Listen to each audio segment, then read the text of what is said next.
You have no right. Why is a black rat like you dragging me into the dark as if I were one of your kind? Theodore Callahan, $4.2 billion to his name, spat those words at the black maid who had just yanked him into a closet at 2 in the morning.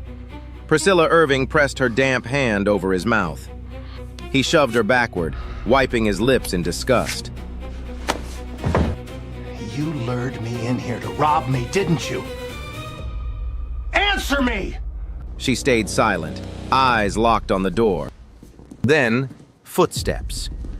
3 men in black masks passed the closet, suppressed pistols raised. They had come to kill him. The only thing between Theodore Callahan and a bullet was the woman he had just called a black rat.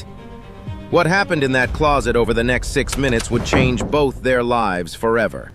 6 hours before that closet door closed, the Callahan estate stood the way it always did, like a kingdom that had forgotten the world outside its walls. 14,000 square feet of hand-cut limestone perched on the Hamptons coastline, overlooking the Atlantic through floor-to-ceiling glass that cost more than most people's homes. 22 staff members operated the property in rotating shifts: gardeners, cooks, drivers, security, each one trained to move through the house without being seen or heard. The estate did not run on electricity. It ran on invisibility. The people who kept it beautiful were never supposed to be noticed. At the top of that invisible hierarchy sat Theodore Callahan, 60 years old, widowed 5 years, a man who had built a real estate empire from nothing, bought his first condemned building at 23, flipped it in 4 months, and never stopped. By 40, he owned half of downtown Boston. By 50, he had towers in 6 countries.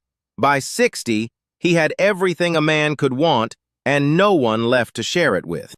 His wife, Eleanor, had died of pancreatic cancer. Fast, brutal, 16 weeks from diagnosis to funeral. Theodore held her hand the night she passed, and something inside him locked shut. He stopped attending galas, stopped returning calls from old friends, stopped looking people in the eye.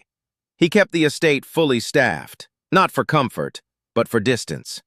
22 people surrounded him every day, and he had not had a real conversation with any of them in 3 years. He had one habit no one understood. Every night between 1:30 and 2:30 in the morning, Theodore walked the halls of his own house alone. No lights, no phone, just his slippers on cold marble and the sound of the ocean through the walls. The staff called it his ghost walk. No one knew why he did it. No one asked.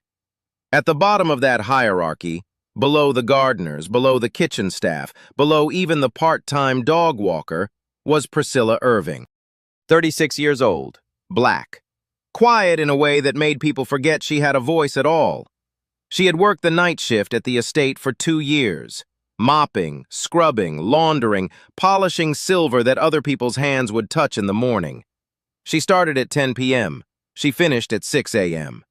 She ate alone in the basement utility room, slept in a narrow bed behind the boiler, and spoke only when spoken to. No one knew where she came from. No one asked. In a house that ran on invisibility, Priscilla was the most invisible of all. But if anyone had looked, truly looked, they would have noticed things that did not belong to a cleaning woman. The way she entered a room, back against the doorframe, eyes sweeping left to right before stepping forward. The way she walked, light, deliberate, weight on the balls of her feet, never letting her heels strike the floor. The way she stood still, shoulders squared, chin level, hands loose at her sides, not the posture of someone who scrubs toilets, but of someone who had been trained to move through spaces where a single sound could get you killed. And there was the watch. A battered military-issue field watch strapped to her left wrist, scratched crystal, faded olive-drab strap worn soft as skin. She never took it off, not to wash dishes, not to scrub grout, not to sleep. Gregory Ashford, the head butler, had mocked it once in front of the entire kitchen staff. "That cheap little thing suits you perfectly, Irving, both worn out and worthless." Everyone laughed. Priscilla said nothing. She touched the watch face with her thumb, a gesture so small, so private, that no one noticed it was the same way a soldier touches a medal before walking into fire. Gregory Ashford, 50 years old, silver hair combed to perfection, three-piece suit pressed to a razor crease every morning by 6. He ran the Callahan estate the way a warden runs a prison, with absolute authority and selective cruelty. To the white staff, he was firm but fair. To Priscilla, he was something else entirely. He never used her first name. It was always Irving, spoken the way you would say a stain on the carpet. He assigned her the jobs no one wanted: the guest bathrooms after parties, the garbage detail in the rain, the silver polishing that took 4 hours and earned no thanks. If she finished early, he found more. If she finished late, he docked her pay. And then there was Spencer Callahan, Theodore's nephew, 32. Tailored suits, Italian loafers, a jaw built for magazine covers, and a soul built for nothing. He visited the estate every 2 weeks, always with a smile for his uncle, always with a request he dressed up as concern. "Just checking on you, Uncle Ted."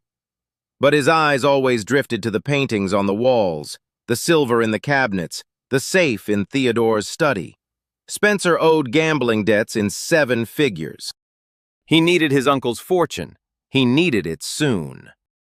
And late at night, when the house slept, Gregory Ashford made phone calls in the garden. Voice low, words careful, one hand cupped over the phone. Priscilla had heard fragments while mopping the terrace doors. She did not listen closely. She had learned long ago that other people's secrets were not worth the trouble. She was wrong about that. The first time Gregory Ashford publicly humiliated Priscilla Irving, it was over a bracelet she had never touched. A Thursday morning, a VIP guest, one of Spencer's socialite friends, reported a diamond tennis bracelet missing from the guest suite, valued at $40,000. Gregory did not check the security cameras. He did not search the room. He walked straight to the basement, found Priscilla folding towels, and said 3 words: "Empty your pockets." She stood. She emptied them. A crumpled tissue, a rubber band, nothing else. "Your bag," he said. She opened it. Toothbrush, a change of clothes, a paperback novel with a broken spine. "Your room." He tore through her space. The narrow bed, the single shelf, the cardboard box she used as a nightstand, while 2 other staff members watched from the doorway. He found nothing, because there was nothing to find. The bracelet turned up 3 hours later, wedged between the sofa cushions in the guest suite. The socialite laughed about it over brunch. "Silly me." Gregory never apologized. He never acknowledged the search had happened. The only thing he said to Priscilla that afternoon, passing her in the hallway without breaking stride, was, "Next time, Irving, you might not be so lucky." Priscilla's hands trembled as she picked up her mop. Not from fear, from the effort it took to keep her fingers from closing into fists. She pressed her thumb against the watch crystal, held it there for 3 seconds, and went back to work. The second humiliation was worse, because it had an audience. Spencer Callahan hosted a dinner at the estate. 12 guests, all old money, all dressed in fabrics that cost more per yard than Priscilla earned in a week. Theodore sat at the head of the table, silent as always, cutting his steak with surgical precision while conversation floated around him like smoke he refused to breathe. Priscilla was assigned to pour the wine. She moved along the table, steady, invisible, efficient, until she reached the chair of a woman in a pearl choker who gestured too wide with her glass. Red Bordeaux arced through the air and hit the Persian rug beneath the table. $80,000 of hand-knotted silk, stained crimson in an instant. The room went quiet. Gregory was behind Priscilla in 3 steps. His voice carried the precise volume of a man who wanted everyone to hear. "Irving, on your knees, now." She looked at him. "I said kneel. Clean it with your hands. I will not waste a clean towel on your mistake."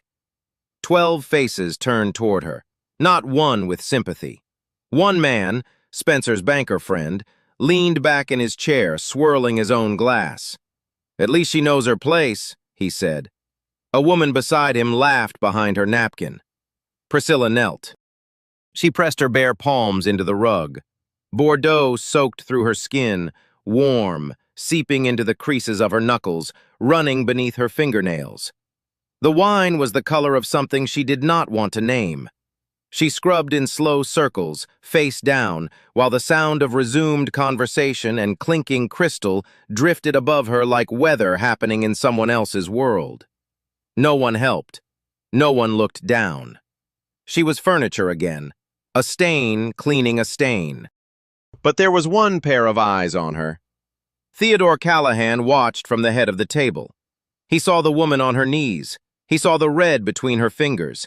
He saw Gregory standing over her like a man admiring a dog that had learned to sit.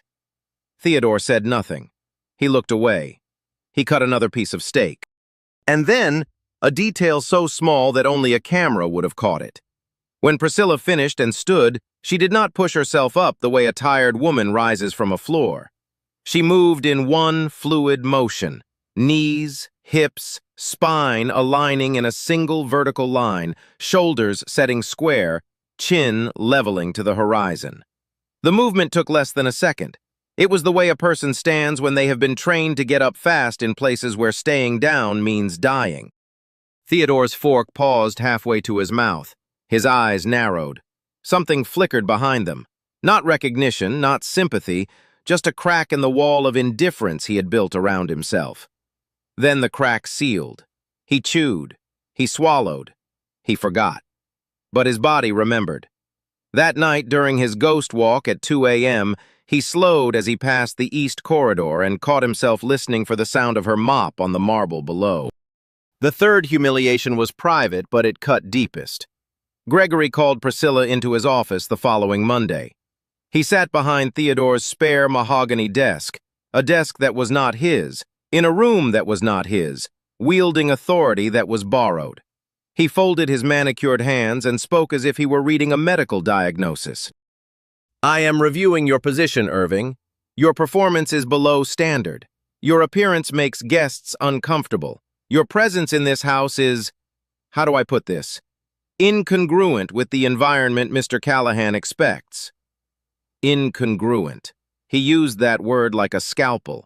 What he meant, what they both knew he meant, was that her skin was the wrong color for the wallpaper. "You have 1 week to demonstrate your value. If you cannot, and we both know the odds, I suggest you begin looking for employment elsewhere, somewhere more suited to your background." Priscilla stood in front of that desk and felt every word land, not on her skin, deeper, in the place where she kept the things she did not show anyone. She said, "I understand, sir." She turned. She walked out. She made it 15 steps down the empty hallway before her back found the wall and her eyes closed. Her breathing changed, shorter, sharper, the pattern of someone fighting something inside their own chest.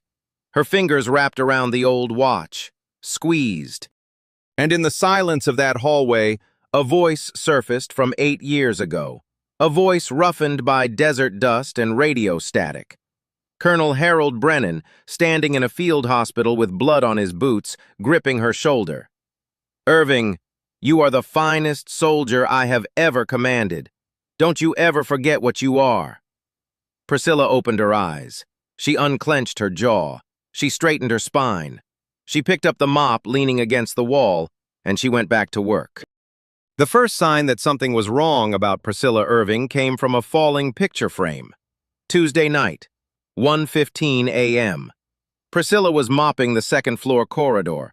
Long, rhythmic strokes, head down, invisible as always. Behind her, a gust of salt wind pushed through an open window and knocked a framed photograph off the wall. A heavy frame, silver, glass front. It fell fast. Priscilla did not look. She did not turn her head. Her left hand released the mop, swung behind her body, and caught the frame 6 inches from the marble floor. One-handed, clean, no fumble, no hesitation. She hung it back on its nail and returned to mopping without breaking rhythm, as if the interruption had been no more remarkable than a fly passing through her field of vision. She did not know the hallway camera had recorded everything. Theodore Callahan watched the footage the next morning in his study. He rewound it 3 times, frame by frame. The reaction time was under 0.4 of a second. She had not looked. She had sensed the motion, calculated the trajectory, and intercepted, all while facing the opposite direction. Theodore had employed professional bodyguards for 20 years, former Secret Service, ex-military contractors, men who trained 8 hours a day. None of them moved like that. He leaned back in his chair, pressing his thumb against his lower lip. "Who are you?" he murmured to the frozen image on the screen. The question went unanswered. He closed the laptop and said nothing to anyone. The second sign came 2 days later, and this one was harder to ignore. The estate security team discovered a malfunction in the northeast perimeter camera. The feed had gone dark overnight. 2 technicians stood in the monitoring room, arguing about wiring. Priscilla walked past the open door carrying a stack of fresh linens. She glanced at the screen. One glance, less than 2 seconds, and stopped. "That camera is not malfunctioning," she said quietly. "The lens has been coated with black aerosol spray from the outside. Check the drainage channel directly beneath the mount. If you find boot prints, size 11 lug sole pattern, someone accessed your perimeter wall within the last 24 hours. The 2 technicians stared at her. A cleaning woman had just performed a tactical security assessment in 9 seconds. Priscilla realized what she had done. The mask slipped and she saw them seeing her. She dropped her eyes immediately. "I am sorry. I was just guessing." She shifted the linens higher in her arms and walked away quickly, her footsteps faster than usual. But the lead technician, a former police officer named Dawkins, checked anyway. He walked the northeast perimeter with a flashlight. Beneath the disabled camera in the soft earth of the drainage channel, he found exactly what she had described. Boot prints. Size 11. Lug sole. Fresh. Less than 36 hours old. He reported it to Gregory Ashford. Gregory told him to increase night patrols and said nothing else. He did not ask how a maid had known what to look for. He did not report the breach to Theodore. That night, Thursday, 2 days before the attack, Priscilla did not sleep. She sat on the edge of her narrow bed in the basement room, the boiler humming behind the wall, and pulled a black leather notebook from the false bottom of her suitcase. The pages were filled with small, precise handwriting, not the penmanship of a woman who scrubbed floors, but the notation of someone trained to document hostile environments. Inside, a complete layout of the Callahan estate. Every door, every window, every camera angle, blind spot, and emergency exit. She had mapped the entire property, not in the last 2 days, not after the camera incident, but starting from her very first week of employment.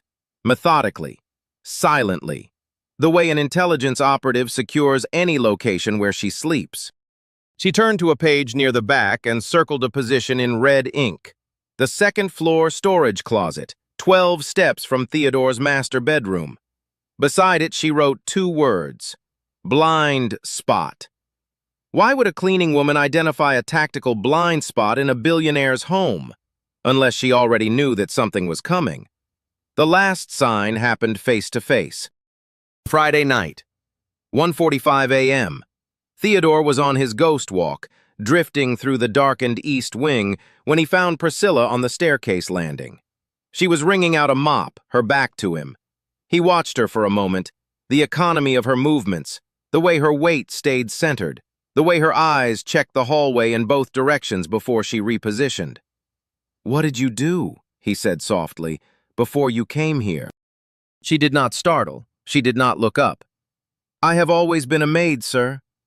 But her eyes, for a fraction of a second, cut toward him with something that was not deference. It was assessment. The look a trained operator gives a principal when calculating threat distance and evacuation angle. Theodore felt it, a cold wire drawn across the back of his neck. He said nothing more. He returned to his room. He did not sleep that night. Neither did she. In her basement room, Priscilla sat in the dark, hands on her knees, listening to the house breathe above her. The watch ticked on her wrist. Outside, somewhere beyond the northeast wall, A car engine idled for 11 minutes and then drove away. She heard it. She counted every second. Tomorrow night, she thought. She was right. Saturday, 1:51 a.m. Priscilla was mopping the second-floor east corridor when the house told her something was wrong. Not a sound. An absence of sound. The low electronic hum of the security panel went silent. Not malfunctioned, disabled. There is a difference, and Priscilla Irving knew that difference the way most people know the difference between rain and a gunshot. She set the mop against the wall without letting it tap the marble. Her breathing changed, slower, deeper. 4 counts in, 4 counts out. A pattern trained into her muscles in places where oxygen management meant the difference between extraction and a body bag. From the landing, she looked down into the main foyer. Moonlight cut a pale rectangle across the marble. Crossing that rectangle, 1, 2, 3, shadows that did not belong to the house. Black tactical clothing, balaclavas, suppressed pistols held low in ready position. They moved in a staggered column. Point man, 2 meters, second, 2 meters, rear guard. Military spacing. These were not burglars. Burglars do not carry suppressed weapons. Burglars do not clear rooms in combat geometry. These men had been sent to kill someone. Priscilla's pulse did not spike. It dropped. 62 beats per minute. Fear was a luxury she had been trained out of long before she ever picked up a mop. 90 seconds, maybe less. The master bedroom was at the end of the west corridor. The 3 men were clearing rooms east to west. She ran. Not the way a maid runs, she ran the way a shadow moves. Balls of her feet, spine low, arms tight. She reached the master bedroom in 8 seconds. Door open, bed empty. Theodore was on his ghost walk. She scanned the hallway and saw him, standing at the far end in silk pajamas, staring out a window at the black Atlantic, completely unaware that 3 armed men were 40 meters behind him and closing. She closed the distance in 4 seconds, seized his wrist, and pulled him through the nearest door. The storage closet. The blind spot she had marked in her notebook weeks ago. She shut the door, pressed her body against it, and clamped her hand over his mouth. Don't move. Theodore chose to be exactly who he had always been. Why is a black rat like you dragging me into the dark, as if I were one of your kind? He shoved her hand away, wiping his mouth with disgust. Sewage hands on my face! You lure me into a dark room to rob me? People like you always have a price. His voice was rising. Each word a signal flare fired at 3 men with guns. Priscilla leaned to his ear. Her whisper barely disturbed the air. There are 3 armed men in this house. They are here to kill you. If you raise your voice one more time, we both die in this closet. I am asking you, not as your maid, not as a black woman, as the only person between you and a bullet. Be quiet. Something in her voice, the absolute stillness of a person who has delivered that instruction in rooms where the bodies were not hypothetical, touched something animal in him. He shut his mouth. 3 seconds later, footsteps stopped outside the door. A hand tested the knob, turned it halfway, held. Priscilla pressed her palm flat against the wood. The man outside breathed twice. The knob released. Footsteps moved on. She had less than 4 minutes before the return sweep. She pulled the watch from her wrist and placed it in her breast pocket, the way she always did before an operation. A ritual, the separation between the woman and the weapon. She opened the door and stepped into the dark. The first man was in the master bedroom. Priscilla took the chrome hanging rod from the closet, hooked it under his chin from behind, and torqued sideways. He dropped in 4 seconds. No shot fired. The second heard the sound and came through the door fast, muzzle up. She was already beside the frame, palm strike to the wrist, gun spun away, elbow to the temple. He collapsed against the wall like a coat falling from a hook. The third was the problem. He came from the staircase, weapon raised, sweeping with discipline. He saw her. She saw him. 2 meters of air. He fired. The suppressed round punched the wall 6 inches from her head. plaster dust erupting like white breath. She dropped low, rolled left, came up inside his reach. Electrical cord from her apron wrapped around his gun wrist, twisted until bone geometry forced his fingers open. She caught the falling weapon, ejected the magazine, and drove the empty grip beneath his jaw. He went down hard, skull meeting marble. 3 men, 86 seconds. Not a single bullet fired from her side. Priscilla wiped the plaster dust from her cheek and walked back to the closet. Theodore was on the floor, knees to his chest, staring up at her as if she had stepped out of a world he did not know existed. "You are safe now," she said. He opened his mouth. Nothing came out. She strapped the watch back onto her wrist, the weapon put away. The woman returned. Then she picked up her mop and went back to work, as if nothing had happened. But through the doorway, Theodore stared at 3 unconscious men bound with knots no cleaning woman would know how to tie, and felt something crack open inside his chest that he could not close again. The police arrived at 4:17 a.m., then the FBI, then a forensic team that dusted every surface the 3 men had touched. By dawn, the Callahan estate looked less like a home and more like a crime scene from a television show. Except the yellow tape was real, and the blood on the hallway carpet was real, and the 3 men zip-tied on the marble floor were very, very real. Priscilla Irving stood in the corner of the kitchen, arms folded, head down, wearing the same uniform she had worn all night, now flecked with plaster dust she had not bothered to brush off. She had given her statement to a local detective in 11 sentences. She did not volunteer details. She did not explain techniques. She said, "They broke in. I heard them. I stopped them." And then she asked if she could finish mopping the east corridor. The detective stared at her for a long moment and then walked away, shaking his head. But FBI Special Agent Dawson did not walk away. He was crouched beside the 3 unconscious men, studying the way they had been restrained. He ran his finger along the cord wrapped around the first man's wrists, a specific pattern of loops and cinches that he had not seen since his joint training rotation at Fort Bragg 6 years ago. He checked the second man. Same knots. Third man. Identical. He stood slowly and turned toward the kitchen. "Who restrained these men?" he asked the room. No one answered. Gregory Ashford, standing by the counter in a hastily knotted robe, gestured vaguely toward the hallway. The cleaning woman. She said she found them." "She did not find them," Dawson said quietly. "She neutralized them. These are tactical restraint knots. Military grade. Level 3 combatives. The person who did this has had advanced close quarters training. Significant advanced training." Every eye in the kitchen moved to Priscilla. She did not look up. That should have been the end of it, but it was not. Because Theodore Callahan, wrapped in a cashmere blanket in the living room with a cup of tea he had not touched, could not stop seeing the same image behind his eyelids. The woman stepping out of the dark hallway, 3 men on the ground behind her, not a scratch on her body, telling him, "You are safe now," with a voice as level as a surgeon's. And the watch. That battered, worthless, cheap little watch that Gregory had mocked in front of the kitchen staff. Theodore could not stop thinking about the way she had removed it before the fight, carefully, gently, as though it were the most valuable thing she owned, and put it back on afterward. People do not treat cheap watches that way. People treat medals that way. He made one phone call, then another.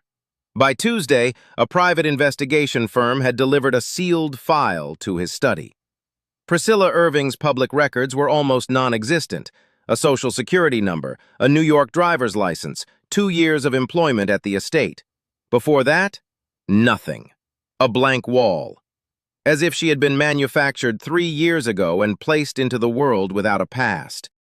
But the watch had a past.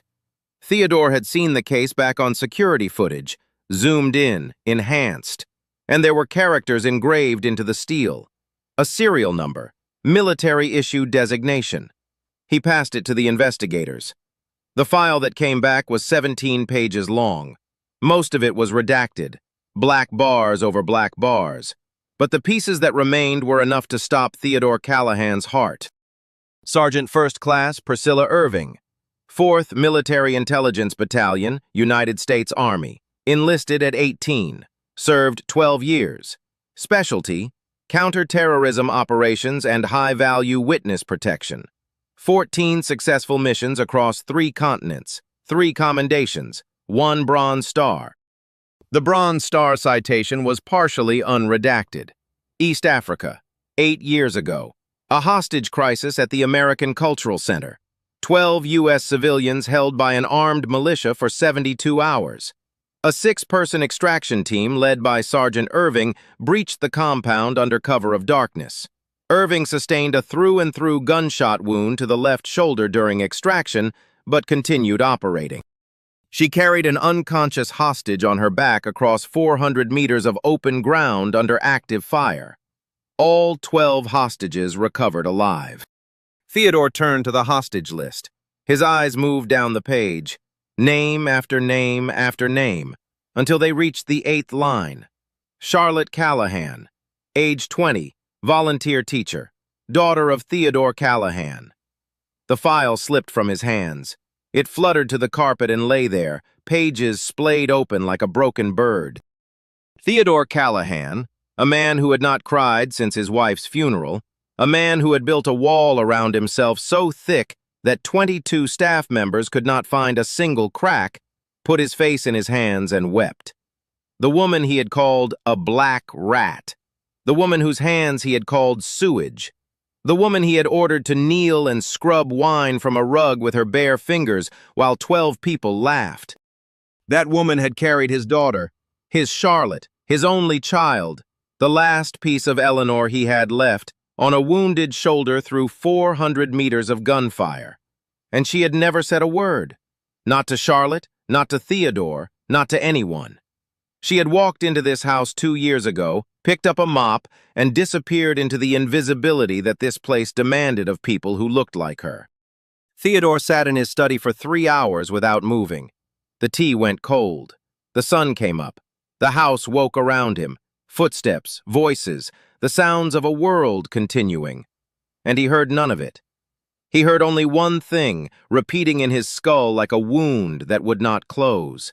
His own voice, in the dark of a closet, calling her a rat. And somewhere below him, in the basement utility room, Priscilla Irving sat on the edge of her narrow bed, pressing her thumb to the face of a watch that had survived a war, and did not know that the man upstairs had just discovered who she was. Gregory Ashford learned that the assassination had failed at 6:14 a.m. when Spencer Callahan called from a burner phone and said 2 words. They missed. Gregory stood in the garden, dew soaking through his polished shoes, and felt the ground shift beneath his life. 3 professional contractors, men Spencer had paid $200,000, had been taken down by a cleaning woman.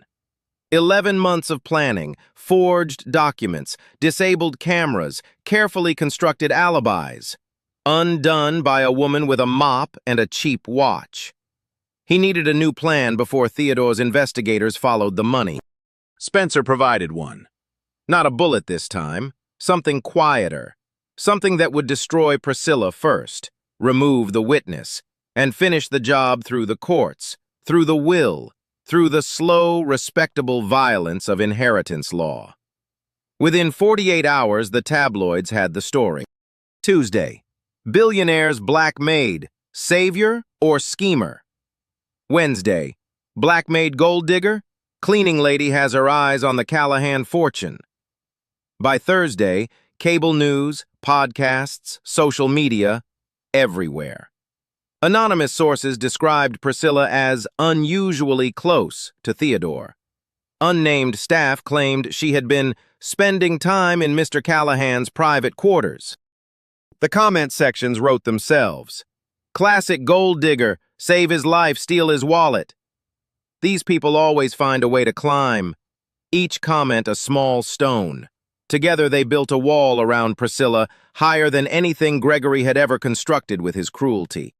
Thursday night, Priscilla sat in her basement room reading every comment by the cold blue light of her phone. Her expression did not change, but her hands shook, not from sadness, from rage, the kind that lives in the marrow, the accumulation of every clutched purse, every locked car door, every room where the air changed because her skin preceded her. She threw the phone against the wall. The screen cracked. The comments kept scrolling. She picked it up, looked at the watch on her wrist, and whispered, "You did not quit in the East African desert. You will not quit in a basement."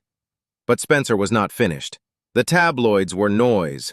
The real attack came from inside. Friday night, 11:45. Gregory laced the night shift security coffee with a barbiturate dissolved in cream. Undetectable. Effective within 20 minutes. By midnight, 3 guards were unconscious at their posts. Spencer entered through the northeast gate, the same gate the assassins had used, climbed the stairs, and entered his uncle's bedroom with a 9mm pistol purchased with cash from a private seller in Queens. Theodore looked up from his book and saw his nephew, the boy he had taught to ride a bicycle, the young man he had sent to college, the last family he had left, holding a gun with both hands to keep it from trembling. "I am sorry, Uncle Ted." Spencer's jaw was tight, eyes wet. "Sign the new will, everything to me, or this ends tonight." Theodore looked at the gun, then at Spencer's face, Eleanor's jawline, Eleanor's eyes, the cruelest resemblance. "I loved you like a son, Spencer." "Money does not have feelings, Uncle." The gun steadied. From the doorway, a voice. "Put the gun down." Spencer spun. Priscilla stood at full height, shoulders squared, hands open, cleaning uniform, unarmed, the most dangerous thing in the room. Spencer laughed, brittle, half fear. "The maid? What are you going to do? Mop me to death?" Gregory stepped from behind the door. Still dirty, still showing up where she does not belong. Priscilla did not look at Gregory. She looked at Spencer. Her eyes held assessment, distance, angle, weapon orientation, trigger finger position, processed before Gregory finished speaking. "You keep calling me dirty," she said, voice low and absolutely still. "But the dirtiest thing in this house has always been your soul, Gregory. And you, Spencer, you hold that gun like a man who has never fought for anything in his life. I have fought in places where boys like you would not last 60 seconds. Spencer raised the gun toward her.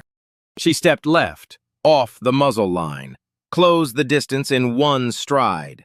Right hand struck his radial nerve, fingers opened, gun dropped. Left hand caught it, ejected the magazine, racked the slide. Spencer was already on the floor, legs swept, knee pinned between his shoulder blades. Under 3 seconds. Gregory lunged. She heard him before she saw him. Without releasing Spencer, she drove her heel into Gregory's shin, caught his wrist, twisted until the joint locked. He screamed. She guided him down beside Spencer. 2 men pinned, 1 gun disassembled. 8 seconds. She looked at Theodore. He was sitting upright in bed, sheets bunched in his fists, staring at her with an expression she had never seen. Not contempt, not indifference. He was looking at her, truly looking, for the first time.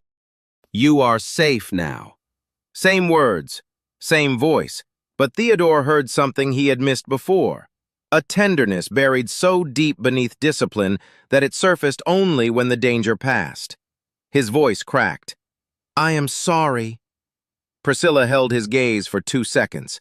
Then she looked away, because if she held it longer, the wall inside her would come down, and she was not ready for that. Not yet. FBI.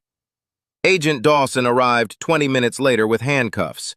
Spencer Callahan, attempted murder, conspiracy, solicitation of contract killing.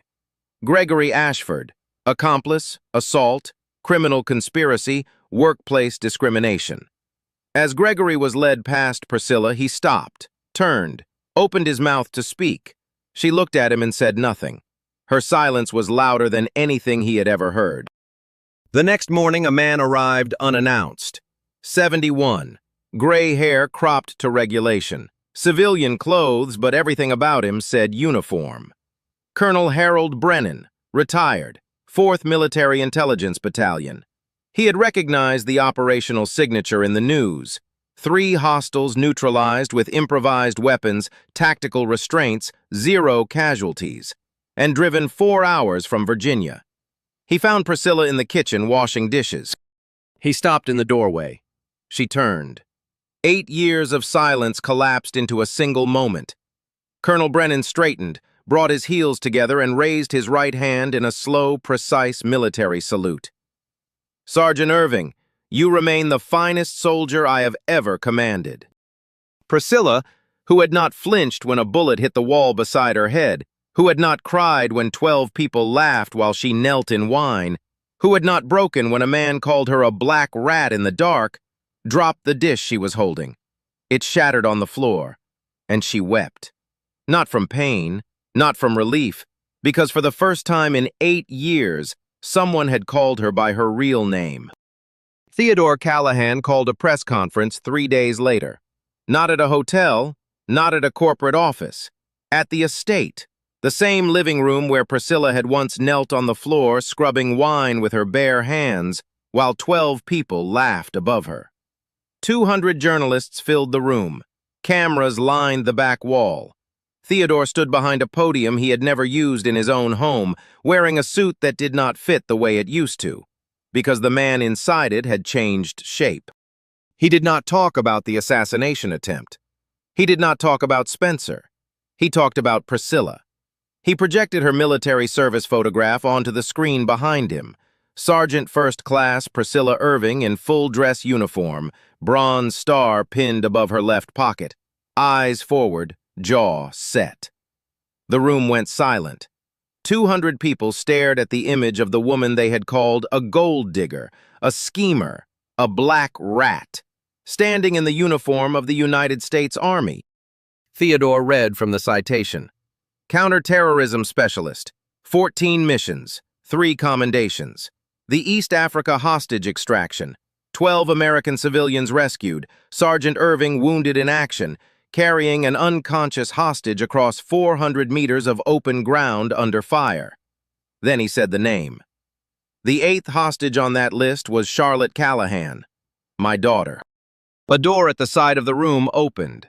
Charlotte Callahan, 28 now, flown in from Brussels overnight, walked to the podium, took Priscilla's hands in hers, and could not speak for nearly a minute. When she found her voice, it broke on every word. I spent 8 years looking for the woman who carried me on her back through gunfire. I never knew her face. I never knew her name. She was in my uncle's house the entire time, mopping his floors, and no one thought to look. Theodore stepped back to the microphone. His hands gripped the podium. His voice was raw. This woman saved my daughter's life. She saved my life. And while she was doing it, I called her filthy. I called her a rat. I am the filthy one, not her, never her. He paused. The room held its breath.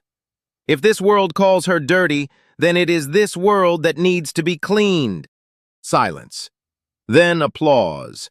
Slow at first, 1 pair of hands, then 10, then 200, rising through the room like something that had been held underwater too long and was finally allowed to surface. Spencer Callahan stood trial 4 months later. First-degree attempted murder, criminal conspiracy, solicitation of contract killing. The evidence was overwhelming.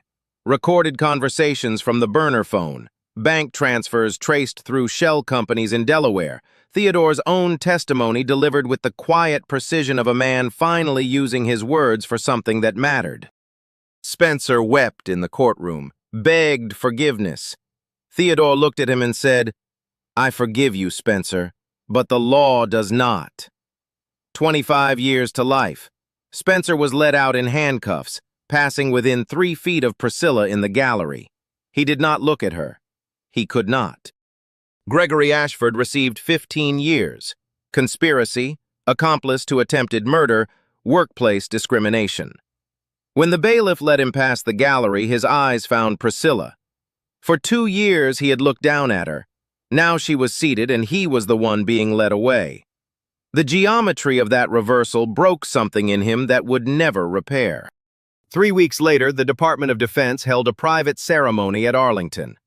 Priscilla was awarded the Silver Star. the commendation she had refused 8 years earlier because 2 members of her team had not come home. Colonel Brennan pinned it to her chest. When a journalist asked why she finally accepted, she said, "I did not take it for me. I took it for Corporal Williams and Staff Sergeant Okafor, the 2 who did not come back. I am just holding it for them." That answer ran on every network by evening. 12 words that undid months of tabloid poison. But the real story was not the trial or the medal. It was what happened after the cameras left. Theodore began sitting with Priscilla in the kitchen every evening. Not to give orders, to drink tea in silence. Because silence between 2 people who have survived something together is not empty. It is a language. He asked about her life. The mother who raised her alone in Baltimore. The scholarship lost when her mother got sick. The enlistment at 18. The nightmares that still woke her. Gunfire, the weight of a body on her back. Corporal Williams's face when the light left his eyes. He did not offer solutions or money. He offered the only thing she had never received in that house, his full attention. The recognition that she was a person, not furniture. Priscilla resisted at first. Kindness from powerful men had always come with conditions, but Theodore's kindness had no invoice. He did not want anything from her. He wanted to be near her, because she was the first person in 5 years who made the empty rooms feel less empty. Love arrived like dawn, so gradual that neither could identify the moment darkness ended and light began. One evening he reached across the table and touched the watch on her wrist. She did not pull away. That was the beginning. 6 months later, they married in the garden of the estate. 30 guests, no tabloids. Colonel Brennan walked her down the aisle in dress uniform and whispered, "You deserved this long before today, Sergeant." Charlotte stood as maid of honor, weeping before the vows began. The ceremony took place on the exact stone path where Priscilla had once hauled garbage bags to the service gate in the rain, and 10 steps from the spot where she had knelt to scrub wine from a rug while 12 people laughed above her. The battered military watch now rests in a glass case in the living room, beside her wedding ring. Theodore had the case back engraved, "To the woman who saved everything I love, including me." 2 people at opposite ends of a broken world, discovering the distance between them was never as far as they believed. That is what the title meant, not the closet, not the assassins. The change was love, unexpected, undeserved, and unbreakable. Priscilla Irving's story is not about a maid who saved a billionaire. It is about what we refuse to see when we decide that a person's value is written on their skin. Every day you walk past people like Priscilla, the woman who drives your taxi, the man who delivers your groceries, the janitor who empties your office trash can at midnight. You do not see their faces. You do not learn their names. You do not know that the woman mopping the hallway once carried a wounded stranger on her back through 400 meters of gunfire, because you never thought to ask. We build hierarchies out of skin color, job titles, and bank accounts, and then we wonder why we miss the extraordinary people standing right in front of us. Theodore Callahan had a hero living under his roof for 2 years. She cleaned his bathrooms. She folded his towels. She scrubbed wine from his carpet with her bare hands. And he never once looked at her, until she saved his life in a dark closet at 2 in the morning. The real dirt in that house was never on Priscilla's hands. It was in the eyes that refused to see her. Do not let skin decide value. Do not let job titles decide dignity. Do not let poverty hide greatness. The next time someone serves you coffee, opens your door, or cleans your floor, look at them, not through them, at them. You have no idea what battles they have survived to be standing in front of you. If this story made you feel something, hit that like button. Not for the algorithm, for every Priscilla still scrubbing floors in silence, waiting to be seen. Share this with someone who needs to hear it today. Someone who has been told they are not enough. Someone whose talent has been buried by the color of their skin or the title on their badge. And if you want more stories about hidden heroes, quiet warriors, and the moments that change everything, subscribe and turn on notifications. Because every week, we bring you a story that proves the same truth Priscilla proved in that closet. The people the world overlooks are often the ones holding it together.